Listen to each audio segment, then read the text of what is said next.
Any of y'all ever wondered why we clap at the end of our gatherings?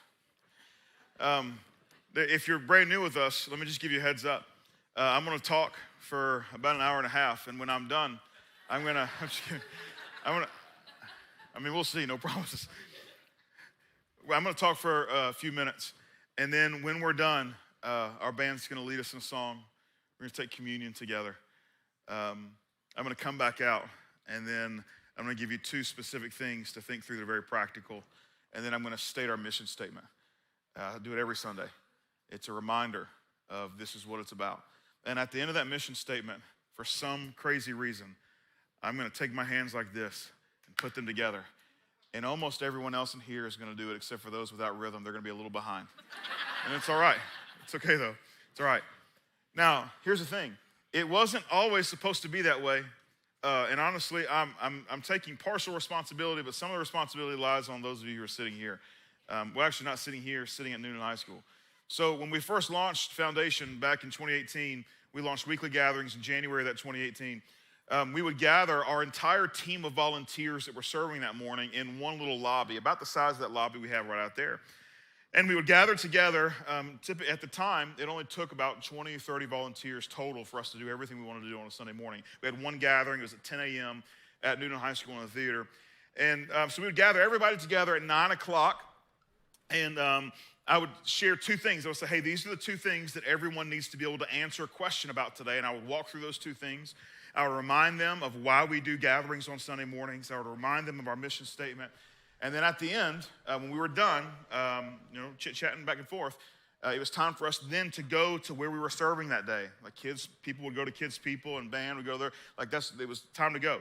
And so I would look at everybody and I would say, and we were all in a circle, right? And I would say, hey, all right, ready, break, right? So for those of you who have played football or maybe have just watched football, you know that when you stand in a circle and the quarterback gives a play, when it's time to actually go run the play, that's how you conclude the huddle. That's how everybody knows we're done. Somebody says, quarterback typically says, ready, and then everybody claps at the same time. So that's the way I would break our huddle for us to go and then do our gathering. So once we kind of went through that, that's always just my mentality. Now, I played football for 1 year. I was a baseball guy. I played football for 1 year, and I was too small at the time to make a difference, other than I was a really great tackling dummy, and I got my face just planted over and over and over again as a freshman in high school. And so I wasn't a huge fan of playing football. I didn't survive it. I was like, baseball is so much cooler. That's way better. And so that's it. Now, I love football today, but that's beside the point. But so I didn't. It's not like I had a ton. And I played defensive line, and so I wasn't even on the offensive side to even be a part of the break part. You know what I'm saying? But I saw it. I thought it was cool. Anyway, so in my mind, that's what we were doing. When I finished up my talk the same way that we would do it here, I didn't ask everybody to participate. I would be done with the conversation on Sunday morning. It'd be time to dismiss. And I would say, hey, I would say our mission statement like I do just now. I'll state our mission statement, and I would turn around, and I would take my hands, and I'd say, break, to myself. And then one Sunday, all of a sudden, some very strange people clapped with me. And I don't know who it was, but there's a group of them that just decided to clap. And I was walking back, and I was like, that's odd. And it happened the next Sunday. And so then I was like, I'm curious who these people are. And so I stayed looking this way. And we break. And then I started seeing. And then all of a sudden, everybody started doing it. And then that's what we've been doing ever since. Here's the reason why. And my mentality has always been, when we're done with what we do on Sunday mornings, it's time to go run the play. Right? So it's reminding you that we have not scored a touchdown on Sunday mornings. We have not achieved the goal of a team. We have done none of those things. This counts for no points whatsoever. There will be lots of people who get to heaven and they have a conversation with Jesus, and he's like, I have no idea who you are. And they're going to say, but I went to church every Sunday. And he's going to look at them and say, so what? Like, how does that have anything to do with being a Christian? That's a result of being a Christian. That doesn't make you a Christian, right? So that's not a thing. And so the whole idea is that it's just a subliminal reminder of, hey, people, we've talked, we've learned, we've read the Bible together.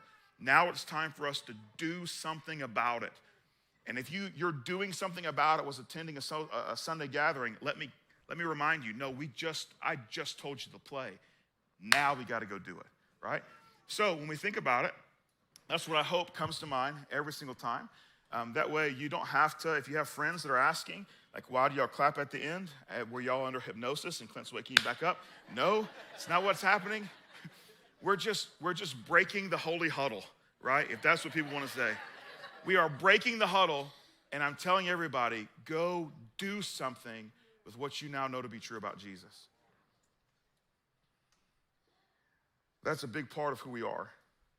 I think if you were to summarize who we are as followers of Jesus within the context of Foundation, 2 words would come to mind: outward focused. You would know us for being the single largest provider of mentors for at-risk kids in the Coweta County public school system. And it's been that way for 6-7 years now for us.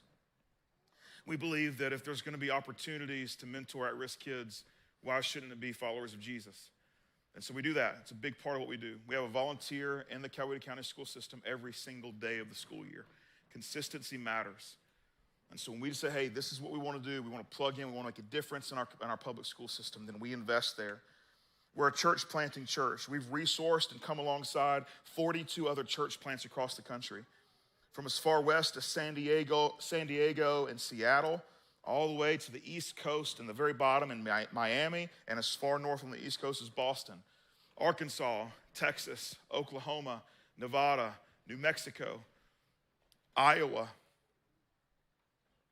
Ohio, Indiana, New York, New Jersey. I'm losing track of all of them. There's a bunch. It's 42.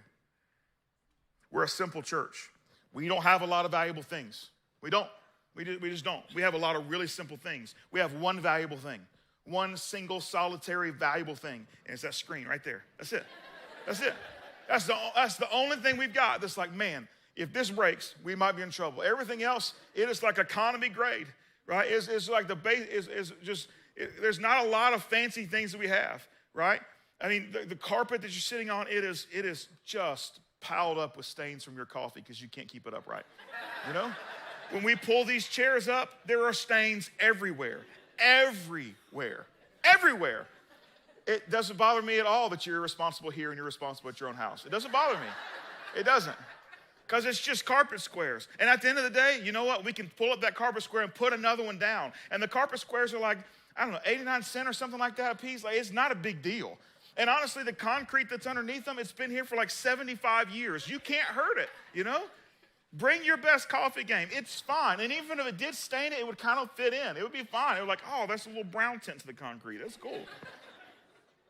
Upstairs, our kids' spaces, we left the carpet that Wells Fargo left us when we purchased this building.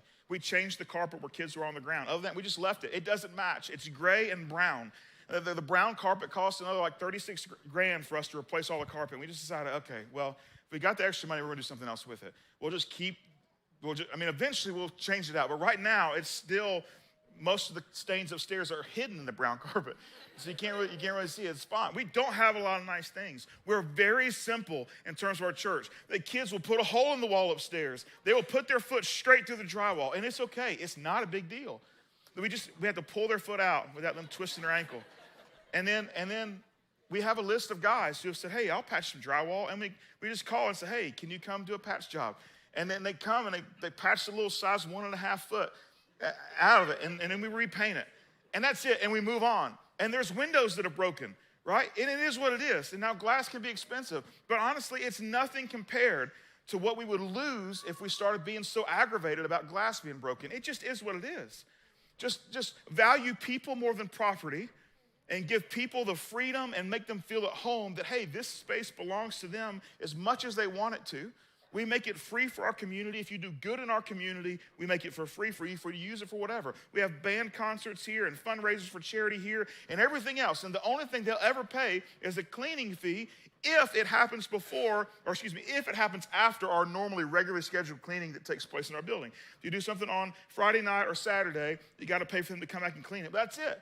It's like $100 or something like that for the rent. The entire, whatever you want to rent. Like, we make it available. This space is not just for ours. It's used all the time for people who do good in Coweta County. All the time. And it's just simple space. It's just space. We're simple when it comes to how we serve. We do weddings and funerals and hospital visits. And we do all those things like any other church you would think would do. We do all those things. We serve in our community. We do big things, tornado relief and 3-year investment and recovery of downtown Noonan. We're involved in helping feed the food insecure. We're involved in addiction recovery with Coweta Force. Like we're getting involved in all these places, big things. But then we also do the smallest thing, like our ice cream truck. 857 events our ice cream truck has been a part of. We've given away 152,637 pieces of ice cream. It's just simple. It creates common ground with people who might not think Jesus is a hill of beans of significance. But it just says, hey, if we can level the playing field with people who are disconnected and just say, can we figure out a reason or a way to have a conversation? What's the greatest common ground we can create? Ice cream. Everybody loves ice cream. So let's just give them ice cream. And it starts an opportunity to say, hey, you know what? We're not here to church you. We're here to serve you. And the one thing that we could guarantee most likely, 99.9% of people, and even the lactose intolerant still eat our ice cream because they cheat a little bit. Even then, it's like, all right, we got some popsicles just in case. You're sugar-free? We even have those. Like, we got you covered, right? We're going to create the common ground. We help provide counseling for marriage and families and those addicted and depressed and anxious and all those things. We're a church for the one. Jesus tells a story about a shepherd. This is where this comes from. I'm going to read you what he says in Luke chapter 15. He says, suppose one of you has 100 sheep and loses one of them. Doesn't he leave the 99 in the open country and go after the lost sheep? This is Jesus talking. And so Jesus is talking to this group of people. He's trying to make a point, and they're very well versed in what does it look like and mean to be a shepherd. And so he just has a really honest conversation with them. It's like, hey, if you're a shepherd and you got 100 sheep and one goes missing, don't you go look for it, right? And then everybody's shaking their head. They're like, well, of course we go look for it. Of course. Like, if we got 100 and we count 99, we're not just going to be like, oh, well, sucks for them. Hope they find their way home. No, we're going to take a minute. We're going to go look over the hill. We're going to listen closely and see if we hear a little, we're going to do that. We're going to try to figure it out, right? That's what we would do. It makes sense. We got to at least give an effort. Here's the problem. That's not actually what the Bible says. I edited the passage, right? Which maybe it's not good, but that's what I did to make a point. There's a question mark there at the end. Jesus keeps speaking. Let me read you what Jesus actually says. Suppose one of you has 100 sheep and loses one of them. Doesn't he leave the 99 in the open country and go after the lost sheep until he finds it? You see, when Jesus said that, none of them were shaking their head yes, because that's the dumbest thing they've ever heard. No, shepherds do not leave their 99 in the open country and go chase after the one until they find it. You don't do that. You don't say, hey, sheep, I will see you in a couple weeks, maybe 3 weeks, maybe 4 weeks. It might take me a month, it might take me 2 months. I'm sure you'll be here when I get back. And then they just go and search and search and search and search until he finds the lost sheep. No, nobody does that. Nobody does that. Everyone in his crowd that was listening to Jesus say this was like, no, Jesus, that is not what we do. No, do you know anything about shepherding? We don't put 99% of our investment at risk to simply see the potential of possibly finding the 1%. We do not do that. That's dumb, Jesus. But that's what Jesus does. And Jesus goes on to tell 2 other stories about things that were lost. One is a story about a coin, and the other is about a son. In both instances, it's about chasing after the one until you find it. And that's what we want to do here at Foundation. When I say or use the term one, it means this: someone who is close to you but far from God. Someone who's close to you but far from God. And the question is, are we achieving this? Once every 3 years or so, we do a survey of our entire church. So last year was the year for us to do that. And so we did the survey last year, and the results came back that showed a couple things. First, let me tell you that the national average for healthy churches in the United States of the number of people that attend a church that did not attend church somewhere else before attending that church, right? So the national average, people who are attending a church who weren't going to church before they came to that church, is 10%. So if you can get to 10%, you're at the top of the national average in terms of health, of, hey, we're reaching people who are disconnected from Jesus. Currently, Foundation sits just over 30%. Just over 30% of people that attend here didn't go to church. We're not going to church anywhere before they came to church here, right? So 100%, like what we're thinking and how we want to achieve our desire and our goal in our community is we want to reach people who are disconnected. It requires connected people to do that. But honestly, at the end of the day, we want to reach people who are disconnected. That's what we want to do. And it's a good thing. I mean, it's a good thing. I'll get to that in a second. It's a good thing. On top of that, when we start to assess who we are, the question becomes, hey, well, how did we get here? Like, how did we get to be the church that we are today of these are the things that we stand for? Well, it's fairly easy. We have a very clear vision and mission. I say it at the end of our gatherings each week before the huddle break. I tell you, we are on a mission to create a You Belong Here movement where people are the destination and Jesus is in the lead. Let me just break that down for you just briefly. A mission means there's something to do. It's not a theological thing. It's not a, hey, we want to think about this some more. No, it's that we've established there is something for us to do in our world and our life. It's a mission. We got to go do it.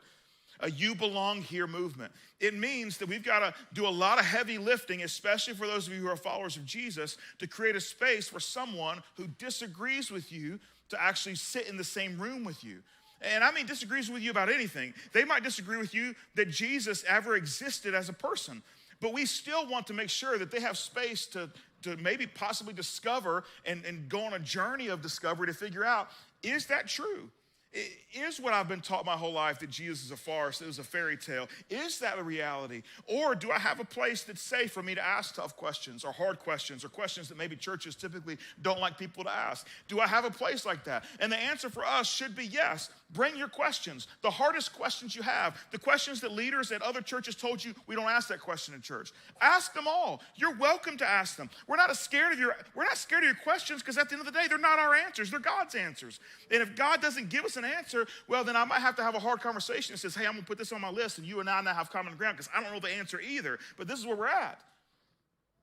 That's what we want to do.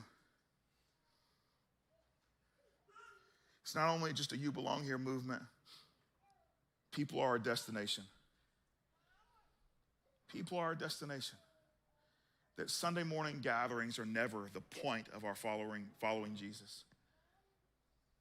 And at the end of the day, the thing that drives everything is Jesus is in the lead. Jesus is the one leading the whole thing. On top of a clear vision and mission, we also got here because Foundation is filled with dedicated followers of Jesus that often will sacrifice their preferences for the good of other people. Some of y'all are parking 3 and 4 blocks away just to make sure that if somebody shows up for the first time, that they've got a spot. Some of you serve way more than maybe you even sometimes feel like would be convenient for you because you believe in what's happening in that kid's room. You believe what's happening and creating an atmosphere for people to feel like they belong when they walk up for the first time. So let me show you a little bit of our results. This graphic here is our weekend average attendance since we launched. Now, there's a couple numbers on there that are inaccurate. The first one I want to point out is the one on the far left, the one that says 76. That 76 number is not an average of our launch year. That is the total launch team members that we accumulated before we launched weekly gatherings. Every other number on the graph is an average of what happened that year. Now, I don't enjoy inflated numbers, so we do not allow Easter or birthday Sunday to be included in any of our averages. We take our highest Sundays out, and we do not include, and Christmas Eve. We take all of those out, and we don't allow those to be averaged at all. We keep every other Sunday that we gather in this particular facility, we keep that in. And so this is where we're at. So 76 was the total number of launch team members that we accumulated before we launched weekly gatherings, and you can see how it grows from there. In 2020, you see a BC and an AC. That's not BC, like where the calendar split. That's before COVID and after COVID. Yeah. So before COVID, we got up to about 384 average on a weekend. And then we were one of the last churches in Coweta County to begin to meet in person again because we relied on the school system.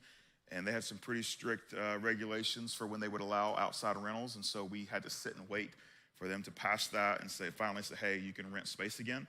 And so it took a long time, many, many, many months. We didn't start gathering again until November. And so it almost killed us. The magic number for a church to exist and be prolonged is about 200.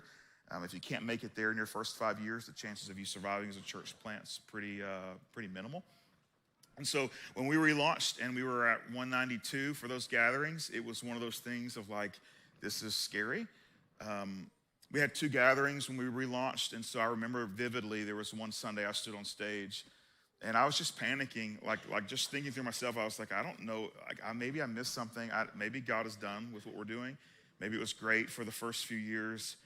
I remember there was 22 people in the 9 o'clock gathering, one of those Sundays, and it was just wild. And that was including our tech crew, the volunteers in the booth. That was including the band, which there were 6 of them.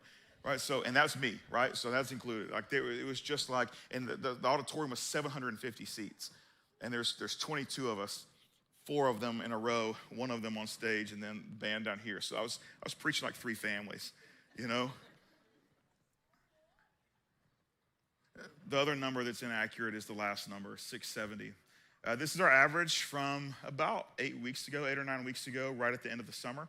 The reason that number is inaccurate is because typically attendance will drop 10 to 15, 20%, depending on how summer works, vacations, those kind of things.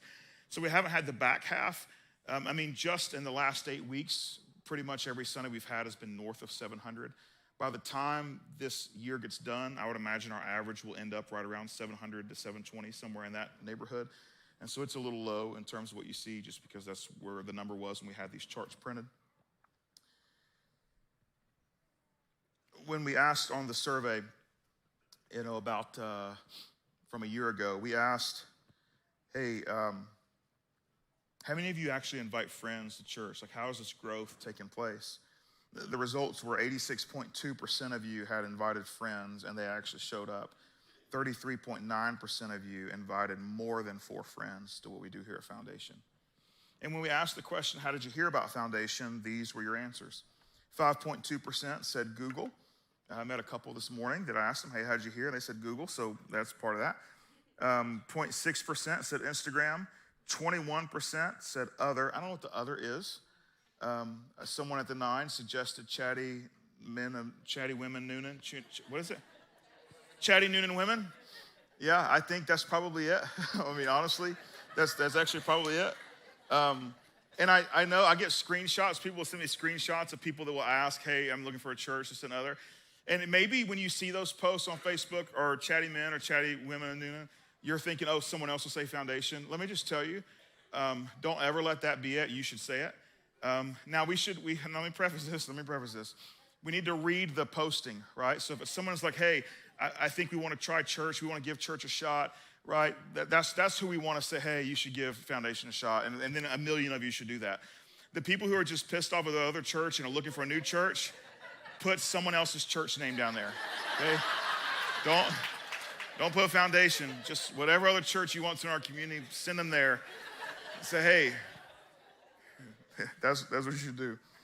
At the 9 o'clock, I mentioned the church name, and I can't repeat that one, so I'm not going to make that mistake again.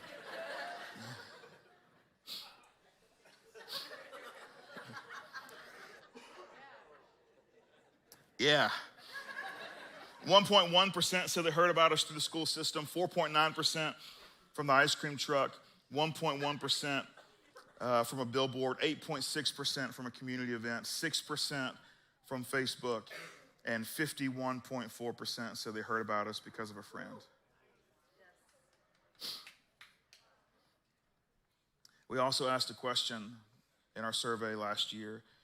Do you know someone who you interact with on a regular basis who is disconnected from faith that you are praying will come to church one day?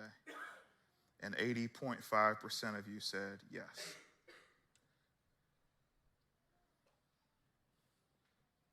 And I believe when that individual shows up, whatever Sunday they show up, that it's our responsibility as followers of Jesus to have made room for them before they get here.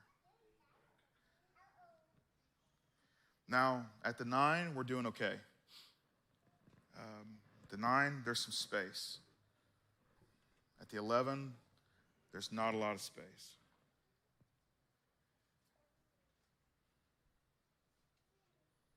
Which means we got to do something. We got to do something, or we've got to be content with who's in the room. Like it won't grow past this. In fact, today's probably a little larger because we told everybody it's Vision Sunday, and people show up for Vision Sunday, and a lot of people will put it on the calendar. Hey, of the 2 or 3 Sundays I'm going a month, I'm going to make sure I go to this one. So there's some seats, and if they decide to come and be a part of what we do, it's probably one or two things. It's, hey, we've either made room, or they don't mind being a stranger, touching a stranger, right? That's the deal. But if not, then we've got to figure something else out.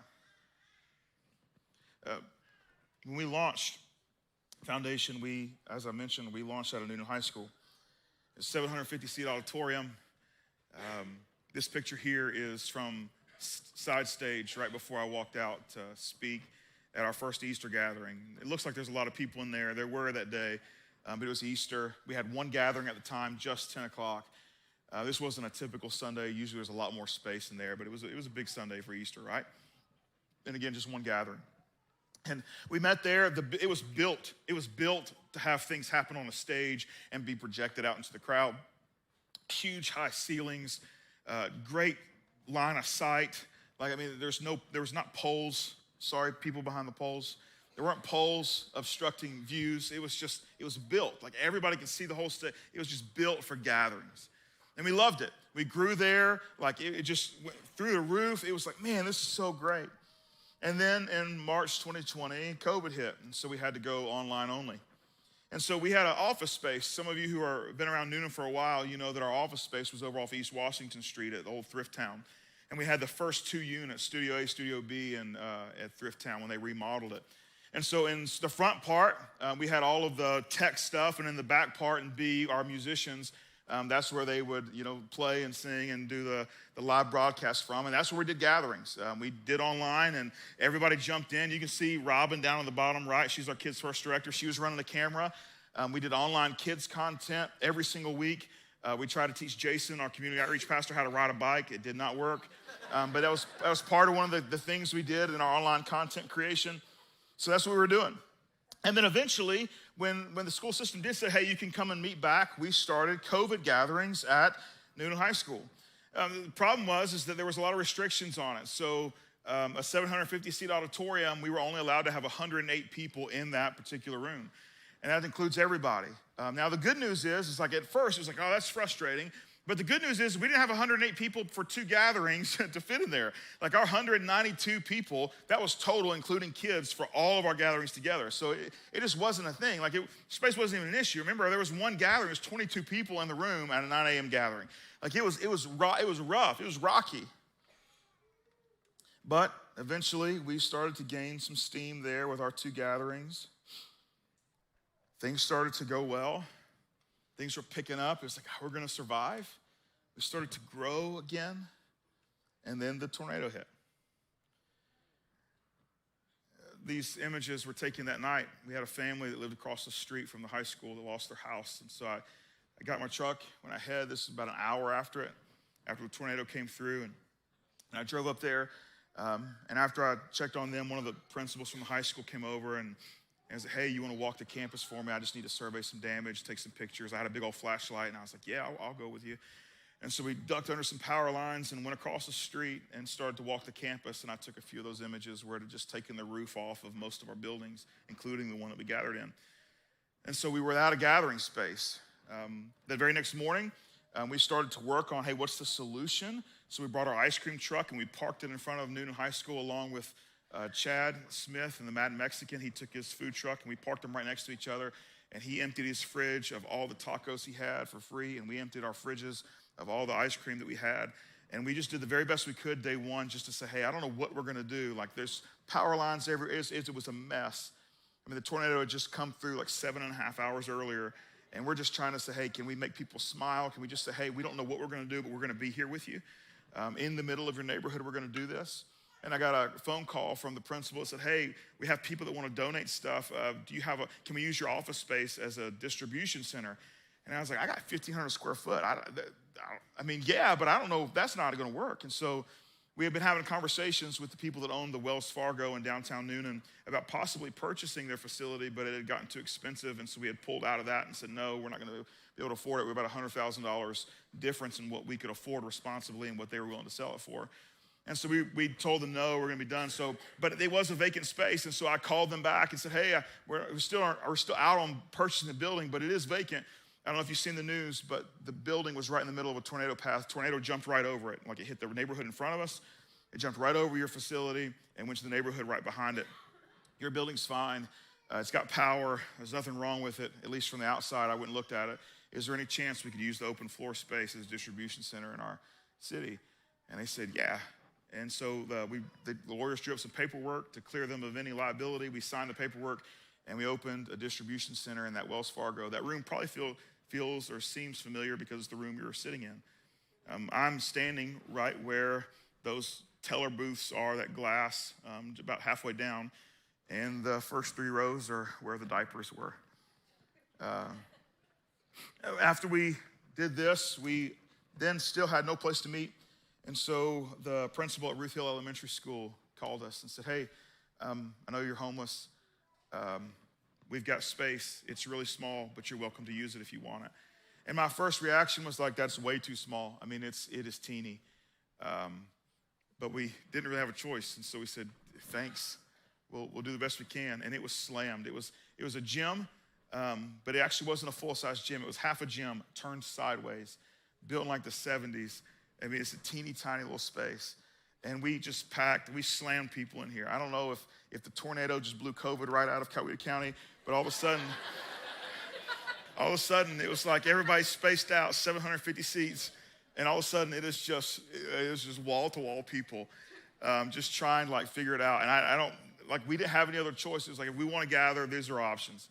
And as we started to look at it, it was just full of people, like just full. One of the conveniences of this space is that just to the left of this image, there were some bathrooms, and so it was very easy and convenient. If you needed to use your restroom and they're only talking, you could just get up and just walk right over there, like as close as that vault door right there. The problem is that everybody saw you, and so we put up some curtains that would help. But everybody knew, when you got up, everybody knew where you were going because the light still came over it. The light came over the curtains. And then people would time you to figure out what you were doing in there. You know what I'm saying? It was great. It was really good. Because right now, if you leave the gathering, you could be going to the restroom or you could be going upstairs to check on your kid. We don't know. At Ruth Hill, we knew. At Ruth Hill, we knew. But it was tiny, it was crammed, and to be honest with you, once we started gatherings there was no room for anyone else. No room. We're grateful that the owners of the building, after our tornado response, called back and said, hey, I think y'all should have that facility. We'll come down to 100K and meet you where you're at. And so we purchased what you know today as Base Camp. Yeah.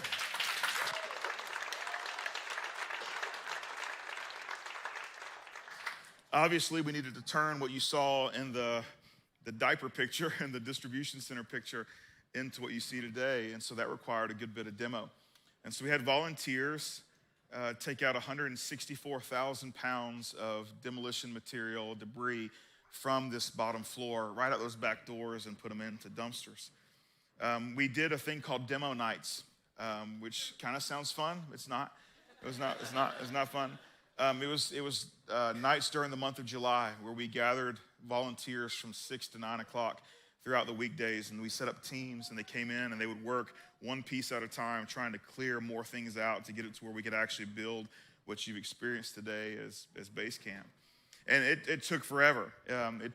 We finally opened up on Mother's Day, 2022, almost a year after we closed. But we did it in a way where it was financially responsible. There was a lot of volunteer work that went in because there was volunteer work that could be done. The demo side of it was a huge savings to us.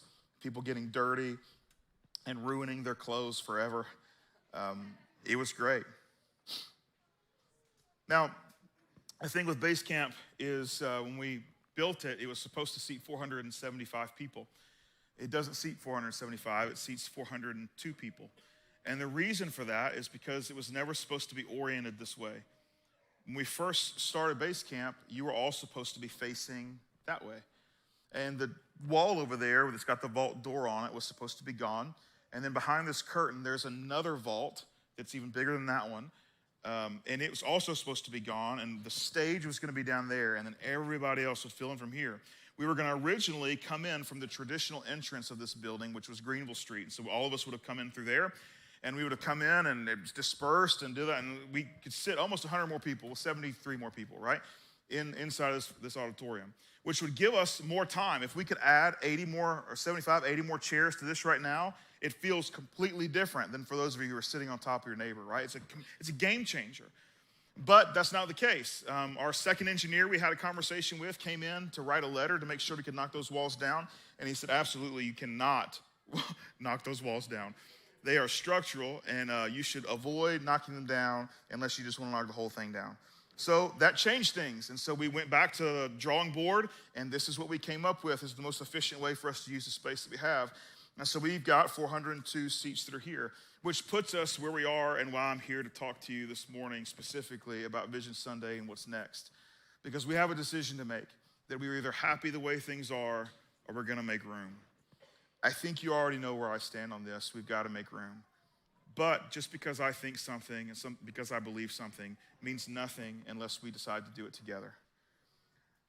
We've taken over 640 days to take a look, to measure what we should do next. I knew this problem was coming. We started working on it in January 2023. I had my first real conversation about it with a developer to figure out what are our next steps. We've got three options. The first option is we've looked at relocating. We do not want to leave the downtown historic district. And so there's two pieces of property we've taken a look at. The first one is 27 First Avenue. If you've been to Pumpkins in the Park before, the park right across the street is where we've held Pumpkins in the Park.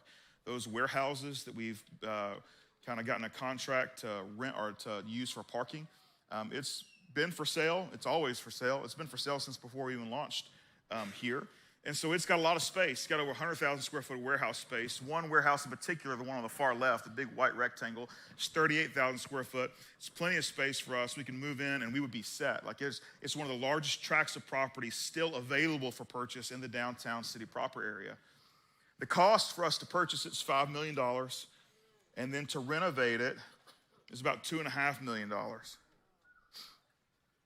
So we looked at a second property, 17 Augusta Drive. Now this one's probably a little more unfamiliar to you, so let me orient you kind of where you're at. You probably all know that's Dairy Queen right there. Well, that's not probably, this one's Doba. Now you know where I'm talking about, right? So that's Doba. And the pickleball courts are right up there at the top. The police station's right over there, so that's where there's a huge warehouse. It's an old mill type deal. And it's available, or at least it was available, for $2 million to purchase. But then the cost to renovate it, because it's such an old building, it was built in 1928, is about $5 million or so. And so we're looking at about $7 million to get into it. So when we took a look at that option, it just didn't seem like that was the responsible thing to do. Now, there are cheaper options for us to leave the historic downtown district and to go to places where land is not so compact and dense and small. But our heart is in downtown. Ruth Hill is where we do a large piece of our mentoring. Noon High School is where we do a large piece of our mentoring. Carrita Force is across the street. Bridging the Gap is 2 blocks over. The small business owners that we partner with and care for are just a block and a half away. We don't want to leave downtown. And so option one, while it is something we investigated and walked those properties and took a look at what it would cost, is not what I think we should do. Option two, we can add gatherings. We have 2 gatherings right now. We have a 9 and we have an 11. And so a lot of times if you go to churches, those gatherings, if they have 3, those will be compressed. And so we would need to make sure that these gatherings last only an hour. We have a hard stop no matter what. Like we've got to stop right then, and we've got to flip parking as quickly as we can, which means we would need to condense the time between each gathering. So I also believe that relationships and connection are really important. In fact, we believe that connection counts as much as content on a Sunday morning. It's not that the content is devalued in this statement. I want to tell you that the content makes a huge difference. We've got to read the Bible, the actual Bible. We've got to open it up. We've got to ask Jesus, hey, what do you want from us, and how does this inform who we live? But that's the foundation for the relationship piece that we have. I also think it's important that we have the freedom to go and study and say what we need to say without someone saying, hey, it's time for the next crew to get in here. I don't want to be a people that just herds people like cattle in one content gathering, into another content gathering, into another content gathering. I think the space for connection is equally as important as the biblical foundation that we have. Now, while I don't like option 2, I will tell you this. Option 2 is the best option for us if we do not pull off option 3. Because for sure, we will not settle with we don't have room for you at the 11. And so we will take a look at how we have to figure out how to add a third gathering. Though I don't think it's the best thing connection-wise for our church as a whole. It's definitely better than saying we have no space for you. And so it's on the table. But what I want to talk to you about is option 3. Make room. What I'm calling option 3 is Base Camp 2.0. So as we've taken a look at it, instead of us moving to some other space, which honestly, if we started from scratch, if we started from a big open warehouse, we could do anything with it. We could make it just the way it's supposed to be. We could pull the bathrooms closer and have more of them. And we could have Robin, our kids' first director, has been asking for a slide for 6 years. We can maybe even do a slide, right? That might be a thing, she's been begging for. Like, kids need a slide. Like, it would just be so much easier for us to start from scratch and do something. But I don't think it's financially responsible. When I take a look at where we're at, it just doesn't work. It doesn't work because parking's tough. Well, you've solved the parking problem because those of you who serve here, people on our teams, you're walking 2 blocks and you don't complain about it. You've given us the freedom to say, you know what? We can actually stay here and create some room without having to go through all of the traditional church convenience conversations and making sure that we push for those conveniences. Our facility's not set up for lots of people. The stairwells are narrow. They're one-way pre- and post-gatherings. There's just a lot of things that are not set up to be in a perfect church. But it is in the perfect place. So when we look at Base Camp 2.0, what I hope we do is an addition. Now, this addition is oriented the way that you're sitting. So currently, we are sitting over on this right side. I'm standing at the back of this room here, and y'all are all sitting right here. And so the addition would be to our left. You know it today as the overhang and the grass area. And so we would tear down the overhang and we would build an auditorium right there on the overhang and the grass to the sidewalk and to the property line to the south. It would seat about 830 or so people, which would be more than enough. It would more than double our seating capacity immediately. In addition to that, our offices that take up a significant portion of our kids' space would move downstairs immediately. And they would then move. We just use an open office. They use cubicles. We would pull up this stage. Our offices would go here, and then the kids would get all of the space upstairs, and 100% of the floor would be used for kids' men from the beginning. Like, as soon as that's done, we would start moving offices down. We'll tearing the stage up and then moving offices down.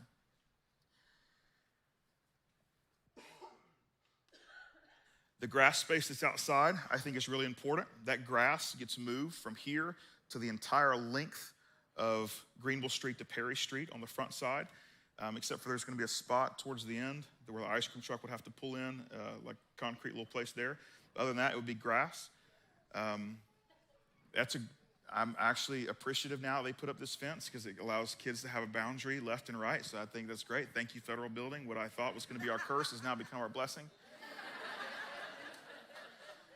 So we'll put the grass out there, and then we will actually begin using both sides as entrances.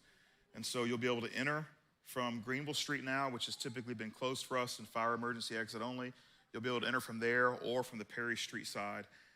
Kids Check will move inside, into this. This will become our big, huge lobby with office spaces here. And so Kids Check will move inside, and then it'll still be one-way stairwells, but it'll always be the same way. So it'll always be up this stairwell, always down this stairwell, and that's how our gathering flows will work. Now, there's a cost to this, obviously. The cost for it, with the current information that we have, is $1.9 million, which is a lot. So we want to tackle this in two ways. First is we want to raise $1.2 million of it in cash, and we want to finance $700,000 of it. Now, I started having some preliminary conversations about 7 years ago. Yeah, not that good. 7 weeks ago. And already, of the 1.2 million, we've raised just over 300,000.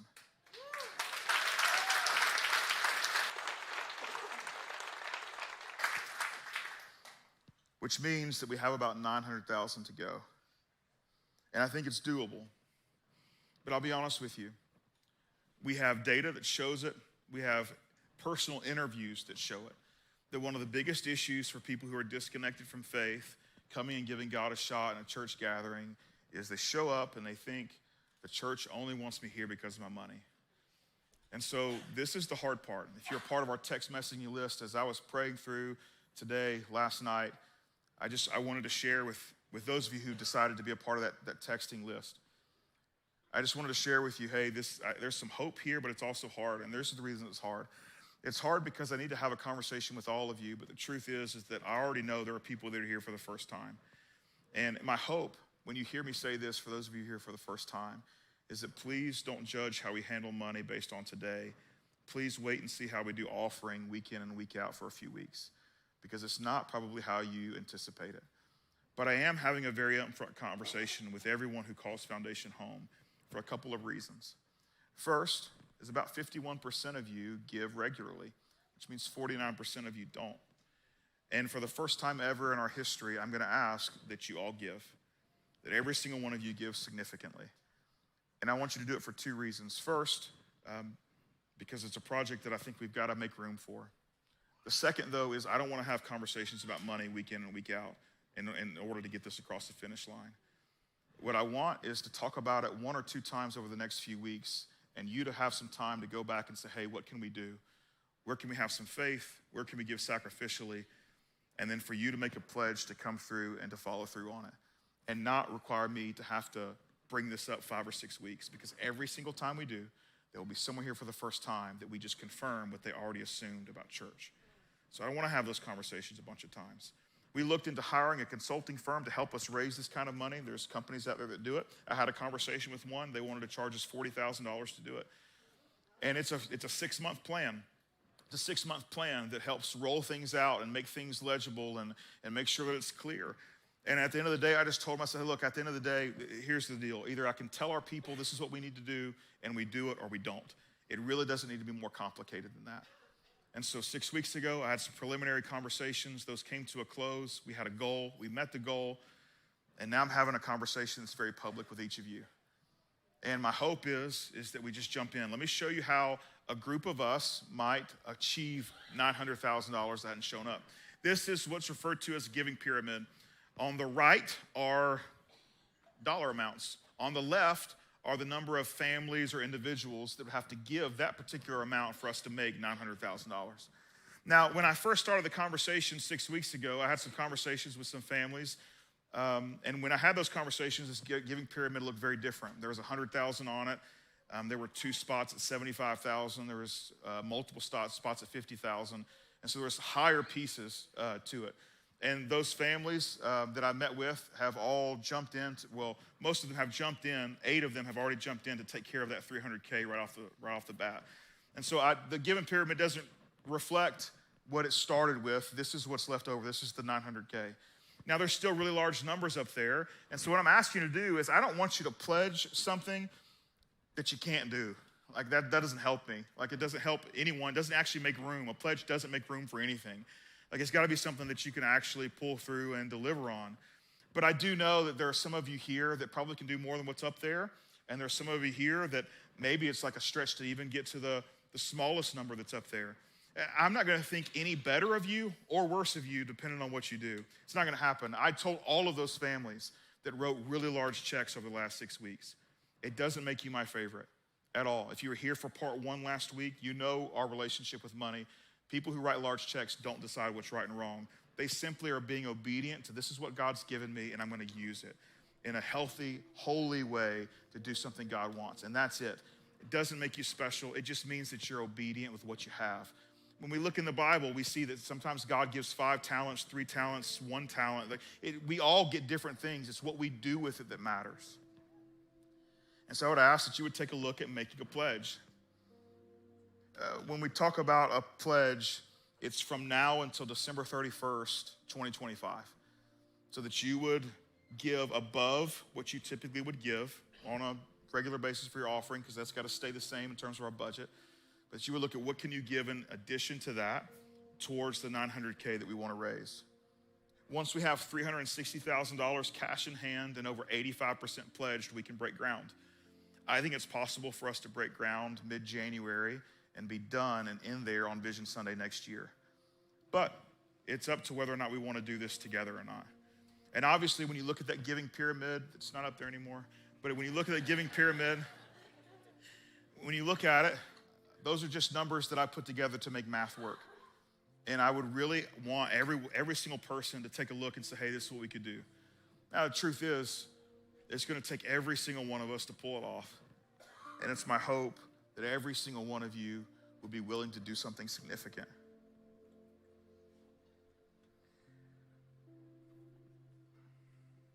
When you make a pledge, I want you to think about not just a number, and the number is important. The number helps us get to our goal of $900,000 that's still left. But I also want you to think about a name. Because at the end of the day, we are not making room just for the sake of having a large church. We're making room because 80.5% of you have been praying about someone that you want to come to church that haven't come to church. You've been praying about someone that you know doesn't know Jesus, that you know needs to know Jesus. And we want to make room for them. And so in addition to the number, we don't want to just record your pledge between now and the next 6 weeks. We want to record the name. So we're asking everyone today to take a brick. Now, the bricks have all been stamped with "make room" on them. And this will be visible. The other side won't be visible, but I want you to put the name of someone who's close to you, but far from God, that we're making room for. And so you can fill out your pledge online. You can do it through the Church Center app.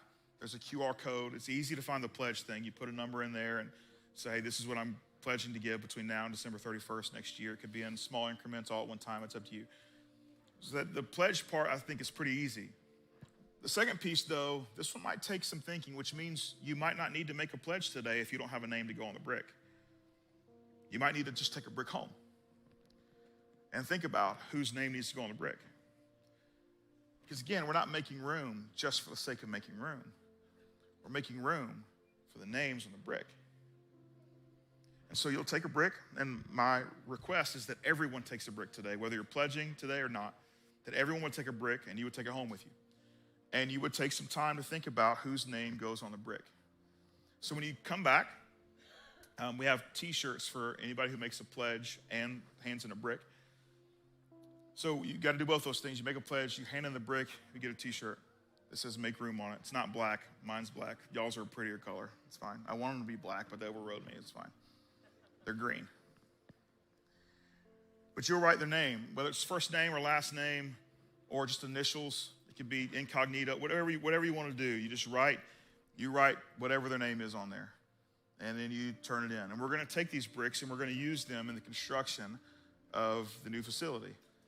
But we're going to use them all in one place. And so the rest of the bricks, we got to have bricks that go around this thing because downtown needs to be a little fancier than what I would probably prefer. It would just be like sticks out there, to be honest with you. It was just up to me, but it is what it is. There's got to be some brick around it. So the rest of the bricks are going to be one thing, and then there'll be one place in our facility where the bricks will be different. And you'll see the make room, and you won't be able to see the name on the other side, but you'll know what name's on the other side. And it'll be a constant reminder. Yeah, these bricks won't look anything like the other bricks that we have. Pretty sure we're painting the rest of the bricks black. Go figure. So maybe this will just be an eyesore to most. But the truth is, for the people that are part of here, it won't be an eyesore, it'll be a reminder. It'll be a reminder of why we give sacrificially and why we've decided to be a part of a You Belong Here movement. Because people are our destination. And the only reason is Jesus is in the lead. You see, names matter. Making room matters. Back when we were in Ruth Hill Elementary School, I remember we had no room for anybody. There was a single mom that showed up. Her name is Melinda. Melinda showed up. She's got some kids. And showed up, tried to give church a shot. Overwhelmed. Just like, this is no good. Like, this is too much. Can't do this. No space. And so she stopped coming. We moved into base camp. She decided to give church one more shot. And so she came. She still comes. She now cuts my hair. So if you don't like it, you take it with her. See? She's got a little salon just across the street here in the commercial house. And when she has conversations with people that are sitting in her chair, and they start talking about something that cues the Spirit of God in her, where she sees an opening, she says, hey, maybe I know what you're looking for. You should come to church with me. So she started doing that. So Melinda and her kids, well, she invited Nikki and Todd and their 3 kids. And then she invited Melanie and Mike, their 2 kids. And then Stephanie and her kids, and Kaylee and Chris Rutledge, their kids. And then Kaylee and Chris, they invited Jenny and Billy, Shawana and Michael, their kids, Carolina, their kids, Allison and Casey, their kids. And then they invited Melissa, Michael, Andrew, Hannah, Trey, Shay. In total, it's 43 souls because we made room for one. Now, to make this practical for you, 43 people is 10.6% of our seating capacity in this room. All because we made room for one.